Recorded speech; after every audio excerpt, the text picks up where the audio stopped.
Why is this hard? Well, because unlike some early computer vision data sets, we don't typically take an object, put it on a piece of black felt or velvet on top of a table and say, okay, that is a fire truck toy, right?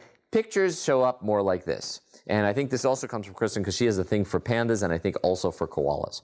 All right? You get great variations in how things are illuminated, the pose of objects. The objects are sort of seen in the background with a bunch of clutter. They get occluded. So here, there's trees in the way, the viewpoint. And then, oh, isn't this a really cute face of a koala? Yeah, but you know what? To another koala, he might not really like this guy because he ran off with his poker chips or something.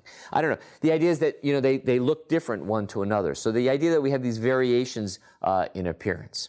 The other thing is that these objects don't show up again in isolation. They show up in these cluttered, overlapping environments. Here's this picture of these two motorcycles, one behind the other. People, of course, walking, pedestrians. We don't get to look at objects in isolation typically. Another thing that makes this hard is the importance of context. And let me show you 3 pictures, okay? So you take a look at these pictures, and you probably see a person here talking on his cell phone. You probably see here an outdoor scene with a building and some people standing, et cetera, whatever. And you probably see some guy, I don't know exactly what he's doing, bending down, maybe picking something up, and here's his shoe over there, right? Right. Well, you see these regions? So that's the phone, the person, the shoe. You see this single picture here? Let me blow up that picture a little bit more, okay? This patch of intensities is the same patch here, as there. So what's a cell phone in one image is a shoe in another image. And that could only be done by the context of everything else that's around it. This also makes recognition difficult. Another challenge is the complexity. That is, we need to be able to compute things and do it relatively quickly because, there are thousands, now millions of pixels in an image. We've got, 3 to 30, some tens of thousands of object categories. We have all sorts of degrees of freedom of pose. Yeah, that was cute, I know, right? So even though it's just a person can move in many shapes, although I can move in many fewer shapes than I used to be able to move.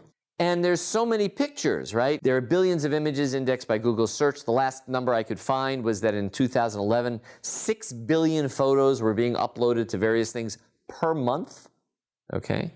There was 1 billion camera phones sold last year, okay? So they all take pictures. And another interesting indication of the complexity of recognition and of vision in general is how much of your brain, and my brain too, by the way, is devoted to visual processing. There are different estimates, anywhere from 1/4 of your entire cerebral cortex to 1/2. And it's the cerebral cortex that sort of distinguishes you from an awful lot of other mammals. So the recognition, the ability for you to manipulate things so well visually seems to be 2 things. Very intense, right? It takes a lot of wetware in order for you to do it. But I guess evolutionarily, it must have been very useful because you devoted an awful lot of wetware to handling this.